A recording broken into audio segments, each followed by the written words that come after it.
Chez vous, vous lirez toute l'histoire, mais je vais sauter pour gagner le temps.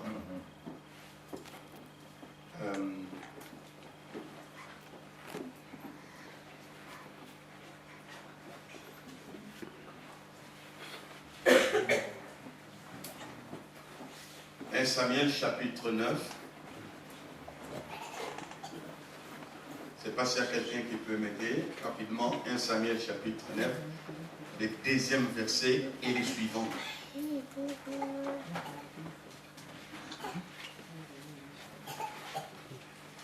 Je vais les lire. Il y avait un fils du nom d'Esaü, jeune et beau, plus beau qu'aucun enfant d'Israël ne l'ait dépassé, et qu'aucun des enfants d'Israël et les dépassant tous de la tête.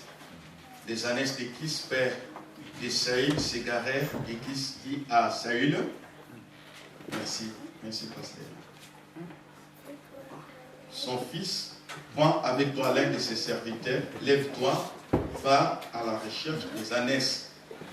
Il passa par les montagnes d'Éphraïm et traversa les pays. Sans trouver, ils passèrent par les pays des Chalem et ils n'étaient pas là. Ils parcoururent le pays de Benjamin et ne les trouvèrent pas. Ça, c'est la première partie. La deuxième partie, le verset 5, ils étaient arrivés dans les pays de Tsouk lorsque Saïd dit à son serviteur qui l'accompagnait, viens, retournons de peur que mon père, oubliant les années, ne soit en peine pour nous. Le serviteur lui dit, voici, il y a dans cette ville un homme de Dieu, c'est un homme considéré, tout ce qu'il dit ne manque pas d'arriver. Allons, peut-être nous fera-t-il connaître les chemins nous devons prendre. Saïd dit à son serviteur, mais si nous allons, que portons-nous à l'homme de Dieu? Car il n'y a plus de provisions dans les sacs que nous n'avons aucun présent à offrir à l'homme de Dieu. Qu'est-ce que nous allons faire? Les versets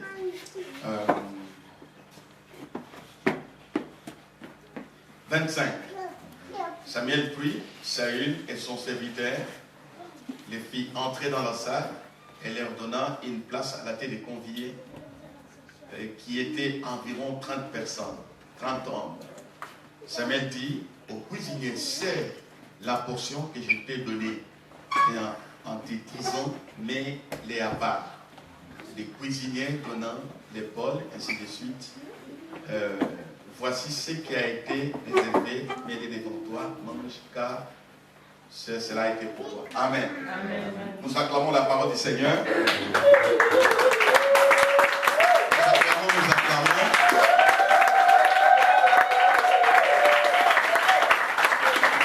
Voilà. Je n'ai pas voulu lire toute l'histoire.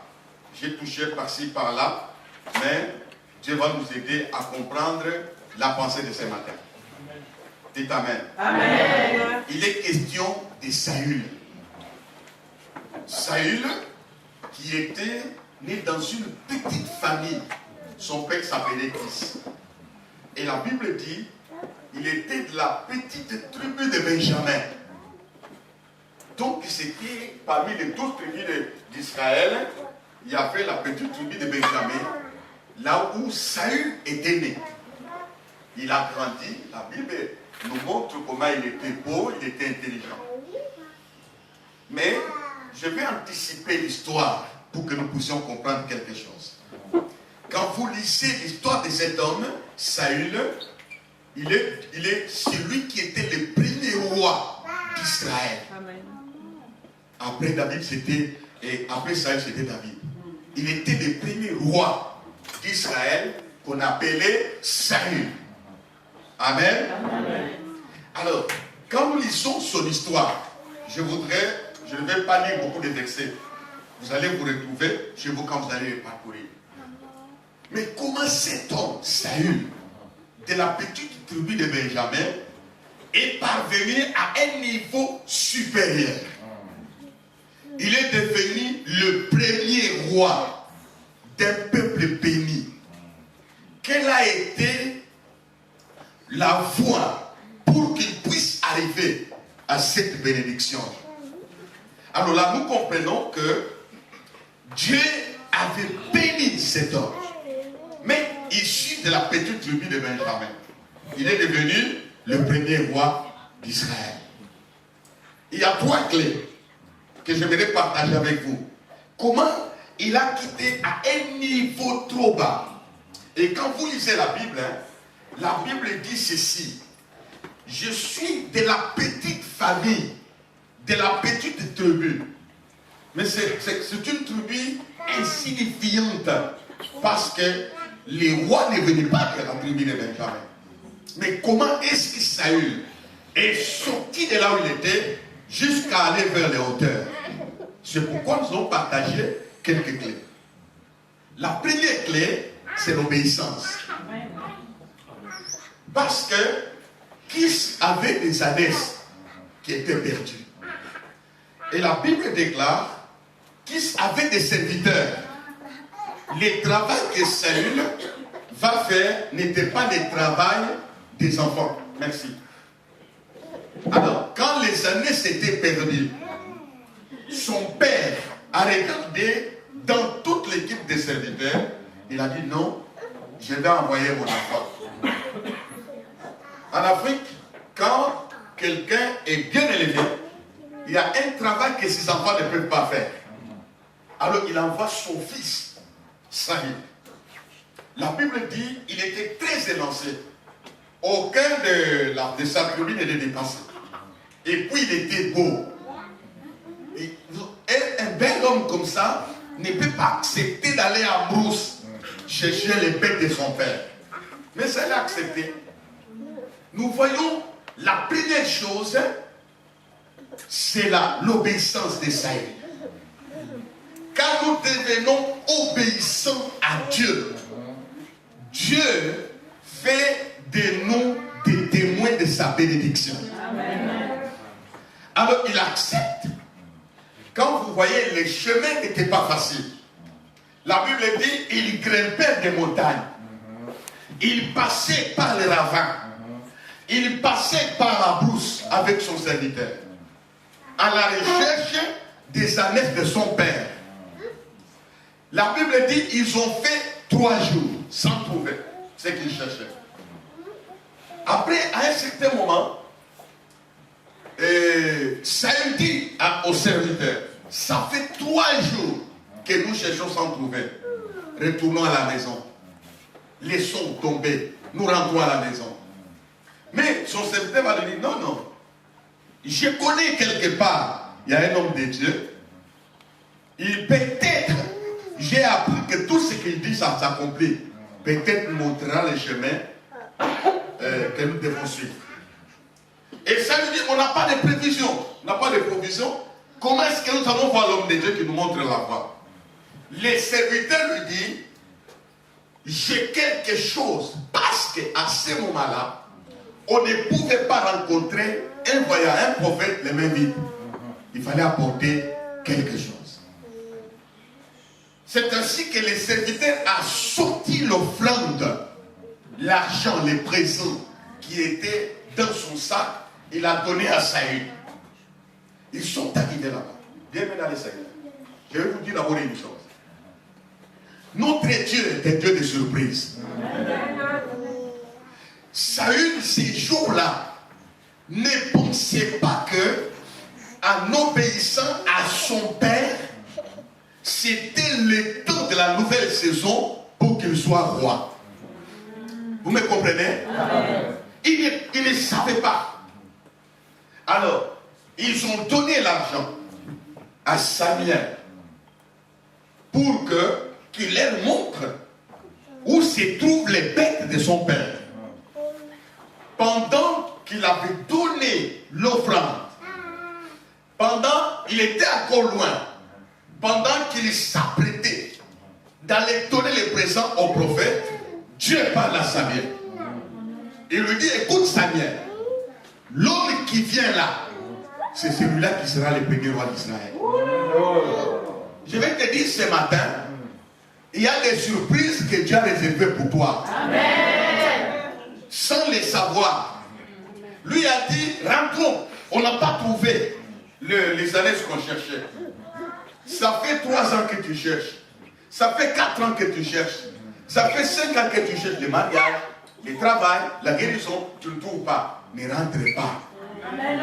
C'est d'ici là, tu vas aller à la solution. Amen. Il nous arrive souvent, nous venons à l'église pendant 5 ans, 10 ans, nous prions, il n'y a rien qui se passe. Au moment où nous nous fatiguons, nous voulons rentrer dans le monde, nous voulons laisser tomber, c'est à quelques mètres de notre bénédiction. C'est à quelques mètres de notre bénédiction. Je vais dire à quelqu'un ce matin, tu es un bon. Continuez à chanter, continuez à louer le Seigneur, continuez à travailler pour lui, continuez à l'adorer. Dans peu de temps, c'est lui qui est fidèle va accomplir sa promesse. Mais ce qui m'étonne, frères et sœurs, ce matin, quand je lis ces passages, je suis beaucoup troublé. Quand Saül se pointe devant Samuel, il lui dit, de qui est-ce qui est réservé des choses précieuses? N'est-ce pas pour toi et pour la maison de ton père? Là, ça me rend fou. Je vais te dire ce matin, dans la réserve de Dieu, il y a des choses précieuses pour toi. Ce que tu as laissé dans le monde ne sera jamais comparé par rapport à ce que Dieu va te donner. Peut-être tu as perdu un fiancé. Mais les beaux gars que Dieu prépare pour toi ne sera jamais comparé par rapport à celui qui est parti. Le travail que tu as perdu dans le monde, ne le regrette pas. Il y a des choses précieuses que Dieu a réservées pour toi. Tu as pleuré dans le monde. Même si à l'église tu as pleuré, mais je sais une chose.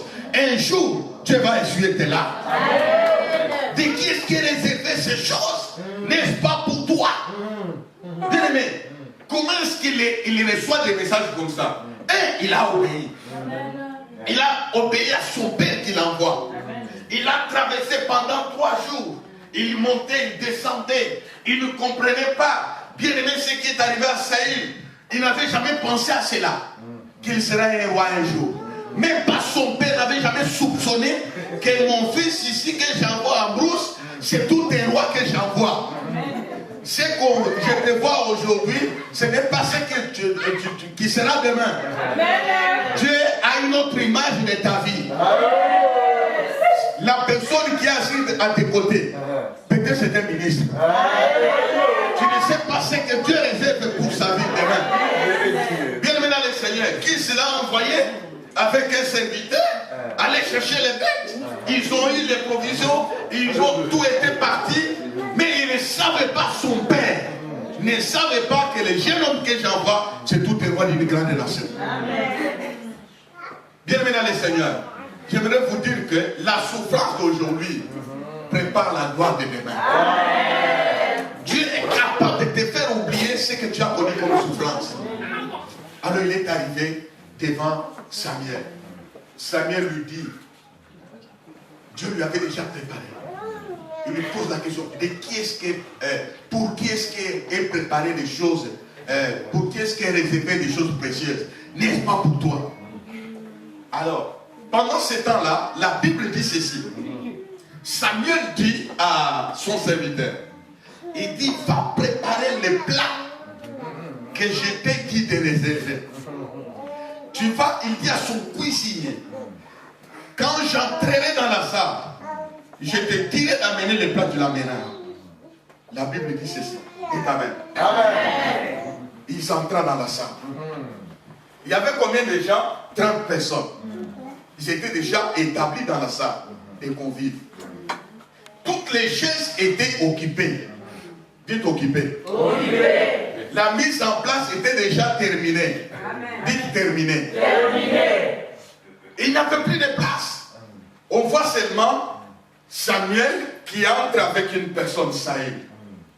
Toutes les places étaient déjà occupées. Mais la Bible dit, on l'a mis devant. On l'a mis devant tout le monde. Cela avait sa place. Je vous dis ceci. selon les hommes, la mise en place est terminée. Mais selon Dieu, ce n'est pas encore terminé. Ce n'est pas encore terminé. Ne te cafouille pas. Avec une seule chaise, tu vas tomber. Ta chaise n'est pas dans la foule, elle est devant.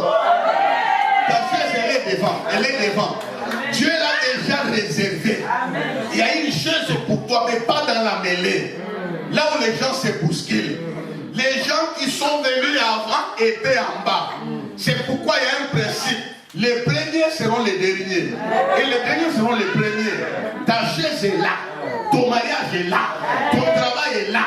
Ta guérison est là. Ta grâce est là. Dieu a déjà préparé quelque chose pour toi. Mais il faut savoir laquelle. Il faut savoir laquelle. L'obéissance. Vaut mieux que les sacrifices. Deuxièmement, l'offrande. Dites l'offrande. L'offrande peut t'ouvrir la voie. Bien aimé dans le Seigneur, je connais une personne, les centeniers, les chefs militaires romains. Un jour, il avait un serviteur auquel il était attaché. La Bible dit qu'il tomba malade au point de mourir. Qu'est-ce qui est au point de mourir dans ta vie? Qu'est-ce qui se détruit dans ta vie? Alors, il a consulté tous les meilleurs médecins. La situation s'empirait. Il a réfléchi un jour, dit non. Je connais un homme, l'homme de Galilée. Il peut dire un mot et mon serviteur sera guéri. Il envoie les gens vers Jésus. Et ces sacrificateurs, les Israéliens, sont allés voir Jésus avec des arguments. Ils ont dit, ce monsieur le centenier ici, son serviteur est malade au point de mourir. Il nous a dit, dis seulement un mot et mon serviteur sera guéri. Mais Jésus était calme, il était un peu différent. Mais ils ont ajouté quelque chose. Un, il aime notre nation. Deux, c'est lui qui a bâti notre synagogue. Jésus s'étonne. Il a fait quoi? Ça veut dire quoi? Jésus, là où tu prêches là, les bâtiments, la salle là où tu vas prêcher là, c'est lui qui a bâti ça. Les temples, c'est lui qui a bâti notre temple. Jésus a dit non, non. Celui-là, je n'ai jamais vu une telle fois. Il lui a dit, dis seulement un mot. La Bible déclare, avant que la délégation n'arrive, en retour là où étaient les malades, il était déjà guéri. La clé c'est quoi? C'est lui qui a bâti notre temple. Amen. Amen. Dites Amen. Amen. Je vais vous dire une chose. C'est parce que si je me préparais, allez regarder sur www.moissonneursdeseigneurs.com. Vous allez voir notre temple. On a une grande église avec 2 balcons. En Afrique, hein, avec des marbres. C'est formidable. On n'avait pas l'argent. Mais nous avions enseigné à nos gens de bâtir ces temples. L'équipe vient de terminer à 1h chez nous. Si tu arrives à 10h15, tu n'as pas de bâtiment. Tu vas prêcher parquer là-bas. Avant, on n'avait que 1, 2, 3 voitures. J'ai vu de mes propres yeux comment Dieu a béni son peuple en bâtissant les temples. Même moi, j'avais des traumatismes cardiaques. J'ai souffert, beaucoup souffert de ça. J'ai dit à Dieu, maintenant nous allons bâtir les temples. Tu ne peux pas me laisser malade comme ça. Bien aimé dans le Seigneur, quand on a commencé ces temples-là, la maladie avait disparu. Amen. Pourquoi? Parce que j'ai mis mon intérêt pour les temples de Dieu. Amen. J'ai dépensé mon argent pour les temples de Dieu. Aujourd'hui, Dieu nous a bénis. Nous avons des enfants qui étudient à l'université en Afrique du Sud. Et Dieu nous a fait du bien. C'est pourquoi j'ai été touché d'apprendre que c'est lui qui a battu les temples. Et on bâtit comment les temples? On ne coupe pas, on dépense l'argent. Les centenaires ont dépensé l'argent. Et puis Jésus a guéri cet enfant. Je vais vous raconter notre histoire. Un jour, Abraham était assis pendant le soleil du jour. Il voit 3 personnes. Il les regarde. Ces 3 personnes-là sont entrées dans les villages où était Abraham. Ils ont traversé toutes les maisons. Ils ont traversé, arrivé là-bas. Abraham les regarde, les trois hommes-là. Il dit, non, non, je pense que ce n'est pas ici que vous venez. Si Dieu veut venir chez toi, il ne te dira pas. Il viendra seulement. Mais là, quitte à toi de comprendre que Dieu est venu. Amen. Dites Amen. Amen. Amen dit, non, non, reposez-vous là. Quand Dieu arrive, faites-les reposer bien. Et puis, il regarde les pieds. Il dit, vite, lavez-vous les pieds. Non seulement ça, il appelle à son serviteur. Fais-nous un gâteau, une viande tendre pour ses visiteurs. Ils ont mangé. Il comprend que ça, c'est le rendez-vous divin. Il dit à Sarah, vite, un morceau de gâteau. Vite, ils ont commencé à apprêter l'offrande. Ils ont commencé à apprêter le présent pour ces trois personnes, les inconnus. Et puis ce qui m'étonne, Abraham Sarah avait 90 ans. Abraham était déjà vieux. Abraham n'était pas n'importe qui, il était patron. La Bible dit il courait vite. Comment il peut courir comme ça? Vous savez, l'Ancien Testament, quand tu enseignes l'Ancien Testament, c'était des géants qui avaient la bonne santé, qui étaient dans la bénédiction. Mais il court. Quand le temps de Dieu arrive pour ta bénédiction, cours aussi. Amen. Il court. Vite, il faut faire vite. Et après, ces trois hommes-là ont mangé. Une personne a dit, à la même époque, Sarah aura un fils. Amen. Il ne dit pas Sarah sera enceinte. Aura un fils. Quand Dieu parle, la chose existe déjà. Amen. Sarah aura un fils. C'est-à-dire quoi? La nourriture, le travail qui a été accompli par ces couples a fait que Dieu a changé des époques. Amen. À la même époque, je reviendrai. Si tu donnes ton offrande, tu donnes ton argent à l'œuvre de Dieu, tu vivras une nouvelle époque. Amen. Donc dites Amen bien. Amen. Encore Amen. Amen. 9 mois après, Sarah a enfanté. La grossesse a évolué dans un ventre déclaré non partant. Ça, c'est Dieu qui peut faire ça. Mais le poser deux fois. Ça ne s'explique pas sur le plan médical. Amen. Ton cas surprendra les gens. Amen. Il y a des choses qui vont évoluer chez toi seulement, mais qui n'évolueront jamais chez les autres. Est-ce que tu as compris ce que tu dis là? Tu as compris? Amen. Les choses vont marcher chez toi. Dieu va confondre les lois de la nature. Amen. Il va confondre les principes qui existent. Quand les gens diront, cette période, ça ne marchera pas. Nous traversons un moment où les femmes de cette catégorie ne peuvent plus enfanter. Mais chez toi, il y aura la différence. Amen. Parce qu'ils sont donnés à Dieu. Amen. Je me souviens d'un autre exemple. Je suis dans la durée clôturée par là. Vous connaissez la tsunami de la femme là?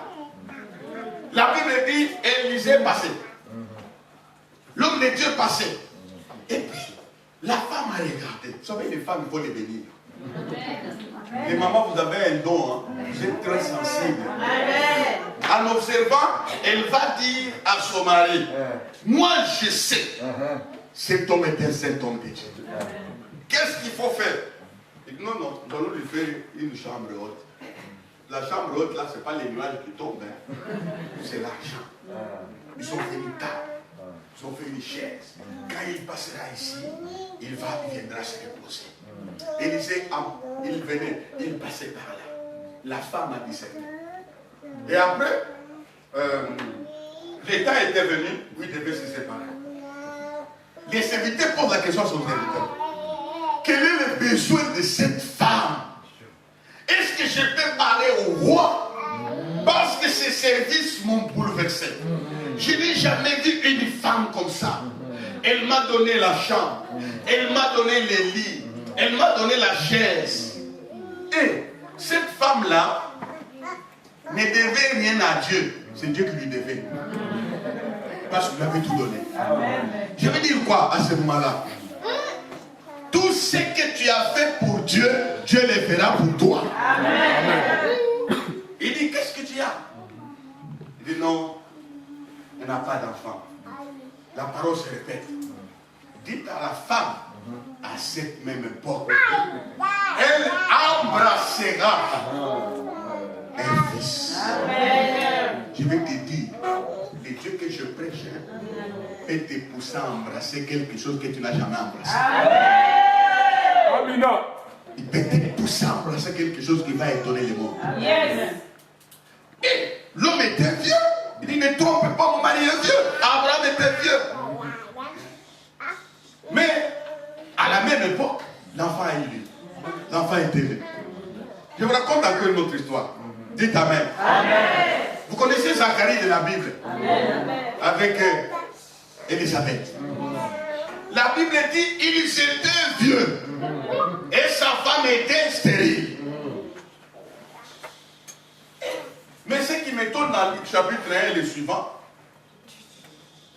pendant qu'il s'acquittait de ses fonctions, son mari Zacharie, l'ange lui apparaît. Et l'ange lui dit, Zacharie, tes prières ont été exaucées. Élisabeth, ta femme, t'enfantera un fils. Pendant qu'il faisait quoi? Qu'il s'acquittait de ses fonctions. Chaque personne à l'église a une fonction. Les uns c'est pour chanter comme j'ai vu les bien-aimés qui chantaient. Les autres c'est pour soutenir le travail de Dieu financièrement. Les autres c'est pour visiter les malades.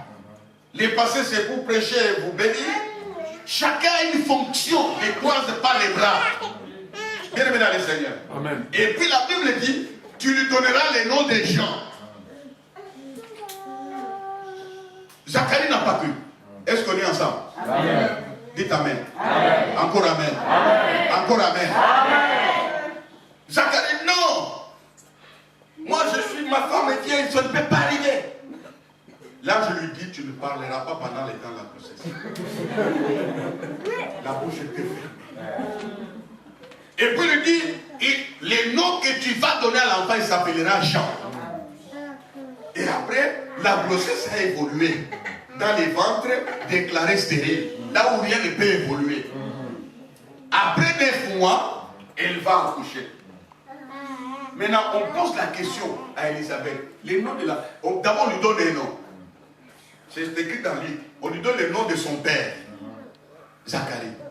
Parce qu'à cette époque-là, les fils qui naissaient portaient le nom de leur père. Mais, on dit non, non. Moi, mon mari m'a dit, l'enfant va s'appeler Jean.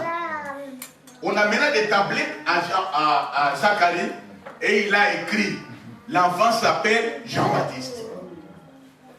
Quand il écrit ça, sa langue c'est Elia. Alléluia. Alléluia. Tu vas dire quoi? Tu n'as pas de témoignage. Mais ce que je sais, les jours qui viennent, Dieu va ouvrir ta bouche. Aujourd'hui, tu n'as pas de témoignage, tu n'as pas d'argument. Qu'est-ce que tu vas dire au monde que Dieu a fait? Il n'a rien fait. Mais le temps qui arrivera, toi aussi, tu seras parmi les gens qui vont rendre témoignage. Et puis, on a dit, mais l'enfant, comment on va l'appeler Jean? Parce que dans notre famille, on n'a jamais eu le nom de Jean. On n'a jamais eu ça. Et dis Amen, je dis quelque chose. Encore Amen. Amen. La bénédiction que Dieu va te donner ne sera jamais répertoriée dans ta famille. Est-ce que tu comprends ça? Amen.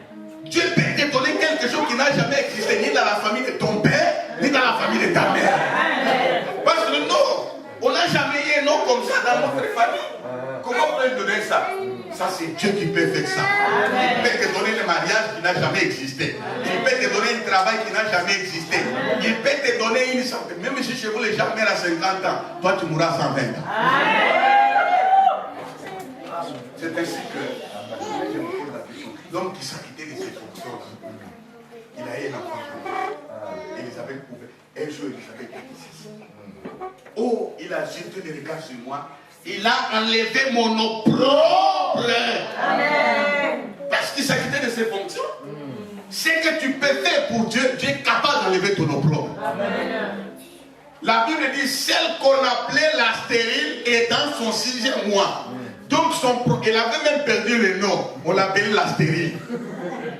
Quand elle va au dé, la stérile. Elle va au marché et tu as vu la stérile. Mais les miracles de Dieu a effacé cela. Amen. La bénédiction qui est venue, on l'appelait plus la stérile, on l'appelait la mère de Jean-Baptiste. Parce que tes prières ont été exaucées. Chaque personne doit avoir une tâche, doit affecter le royaume de Dieu par quelque chose. C'est ainsi que Dieu va enlever l'opprobre. On a une pose la question. Ça, c'est moi qui commande. Élisabeth pouvait sortir au milieu des femmes. Savez-vous qui a baptisé Jésus? C'est mon fils. Alléluia. Dieu peut te faire une bénédiction qui va rester dans l'histoire. Dis amen, amen, amen. Je ne parle pas des gens qui n'ont pas de la part de Dieu. Tous ces gens qui ont posé des actes, comme les projets que vous avez, d'acheter les bâtiments là. C'est-à-dire quoi? C'est-à-dire que c'est l'occasion que Dieu vous donne pour vous faire du bien. Il est écrit dans la Bible. De qui suis-je débiteur? Je les payerai. Dieu, je n'ai jamais vu un bon payeur comme Dieu. Lui, il calcule au-delà. Je les payerai. Dieu peut te payer, frère. Alors, quand Zacharie a eu un enfant, ils ont chanté, tu as fait pour nous des grandes choses. La grâce m'a été donnée. Toutes les bénédictions là ont été liées à une clé. L'offrande, la dîme, la contribution financière peut t'amener. C'est pourquoi les Américains sont bénis. Ils amènent leurs dîmes, leurs contributions à la nation juive. Parce qu'il est écrit, je bénirai quiconque te bénira. C'est pourquoi ils sont grands, ils sont bénis. Regardez aujourd'hui comment Dieu les élève. Alors quand nous apprenons à donner à Dieu, Dieu nous donne certaines choses. La première clé c'est la deuxième, l'offrande. La troisième, je laisse tomber. Je continue. La troisième, c'est l'onction. De Dieu.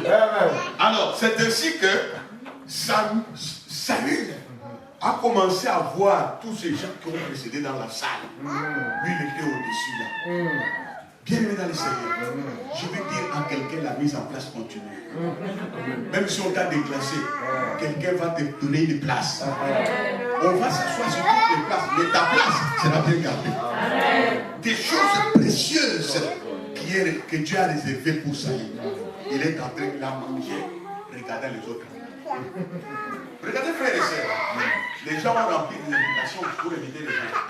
Ils ont ignoré le nom de Saül. Dieu l'avait inséré pour qu'il soit au-dessus des autres. Pourquoi il est arrivé là? C'est parce qu'il a apporté à Samuel le frère. Samuel va prononcer certaines paroles. Tu vas aller loin. Tu rencontreras les prophètes. Tu prophétiseras avec eux. On te dira la bonne nouvelle. Là où on a enterré Rachel, que les années ont été retrouvées. Maintenant, l'offrande l'amène plus loin. L'onction l'amène plus loin. On lui dit, tu iras plus loin. Arrivé au sépulcre de Rachel, tu rencontreras ceux qui vont te donner la bonne nouvelle. Là où Jacob a pleuré, toi tu auras la bonne nouvelle. Amen.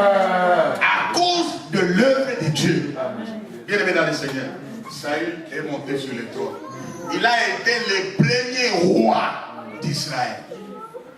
Peut-être tu seras la première personne que Dieu va élever dans ta famille. Amen. Tu seras la première personne que Dieu va élever dans le pays. Tu seras la première personne que Dieu à qui Dieu va faire du bien. À cause de l'offrande. La quatrième chose. Vous connaissez une femme qu'on appelle Rahab de la Bible. Cette femme, son travail c'était quoi? Prostitution. Elle était une prostituée à Jéricho. Maintenant, Dieu a décidé de détruire Jéricho. C'est écrit. Je ne vais pas les dire. Dieu a décidé de détruire Jéricho. Mais il envoie les espions à Jéricho pour aller regarder la configuration du pays, comment ainsi de suite, et voir les points faibles et les points forts. Les services de renseignement de Dieu lui-même, qui était dans l'équipe de Moïse, sont envoyés à Jéricho. Amen. Ils sont regardés. Maintenant, Dieu est intelligent. Dites Amen. Il dit, si je l'envoie dans une famille, seront alertés. Je l'envoie chez lui. Si je l'envoie chez un homme, cet homme-là va poser beaucoup de questions. Je vais l'envoyer chez une prostituée. Pourquoi? Parce que la maison de prostituée, la porte de prostituée est ouverte. Tout le monde vient. Les touristes viennent, les cafés viennent, parce que la prostituée. Alors, Dieu a coopéré avec. Qu'est-ce que la prostituée a eu à faire? Elle a approché les hommes envoyés par Moïse, par Dieu. Elle les a bien ébauchés. Je crois qu'elle a donné de l'eau. Elle a donné à manger. Ils ont passé la nuit là-bas. Elle a fait tout ce qu'elle pouvait faire. Et puis, la femme va dire, Dieu vous a donné cette ville. Déjà, la menace que vous nous inspirez a touché toute la population. Mais souvenez-vous de moi, les jours où vous viendrez, donnez-moi la grâce. Bienvenue dans le Seigneur.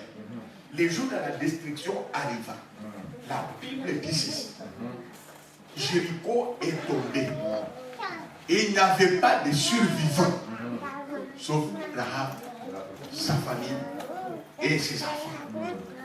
Le travail qu'elle a accompli, là où les gens ont pleuré, elle n'a pas pleuré. Le travail qu'elle a fait à ces gens-là, là où tout le monde était tombé, elle est restée debout. Pourquoi? Parce que Dieu est fidèle. Il lui a fait quelque chose. C'est ainsi que j'aimerais vous dire ceci. Les trois clés peuvent ouvrir les portes des trésors. Si Dieu te parle, ne doute pas. À l'obéissance est lié ton héritage. Il ne faut pas douter. Quand tu obéis à Dieu, Dieu ouvre une autre porte. La deuxième chose, c'est quand tu donnes à Dieu, tu fais prêter à Dieu. Dès qu'il suis de vite, je le paierai. D'une manière ou d'une autre, Dieu te donnera même ce que l'argent ne peut pas acheter. Et après, l'onction est tombée sur lui. Quand on a versé de l'huile d'onction sur lui, la Bible dit qu'il est allé très loin. Spirituellement, tu iras loin à cause de l'obéissance. Financièrement, tu iras loin à cause de ton offrande. Spirituellement, tu iras loin à cause de l'onction qui sera sur toi. C'est ainsi que, bienvenue dans le Seigneur, je suis venu vous dire que dans la réserve de Dieu, il y a des choses extraordinaires. Est-ce qu'on parle la main des Seigneurs?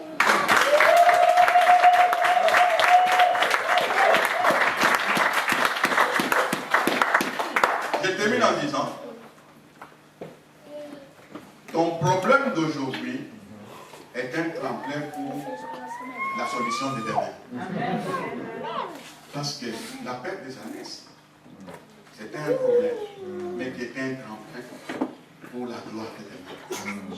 Est-ce que ce matin, il y a quelqu'un qui me dit, je vais toucher les points, je vais les utiliser, je vais obéir à Dieu. Tout ce que Dieu va me demander comme c'est, je le fais. La deuxième chose, il y a un de moi, je parle. Amen. Je sais ce que Dieu peut faire. Dites Amen. Amen. Je n'aime pas vanter ce que Dieu fait pour moi. Dieu m'a fait, moi je suis dans une famille pauvre. Savez-vous, je crois 24 ans, j'ai passé une nuit dans un dispensaire parce qu'on m'a dit moi, je mangeais au marché. J'arrive au marché là, j'achète quelque chose parce qu'il n'avait pas où passer la nuit.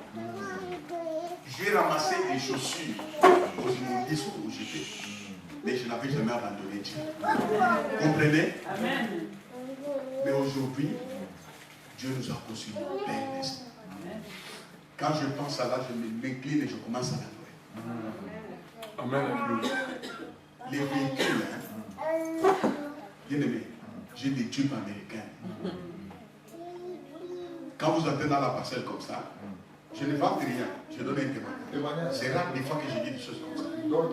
Et puis, je vais vous dire une chose.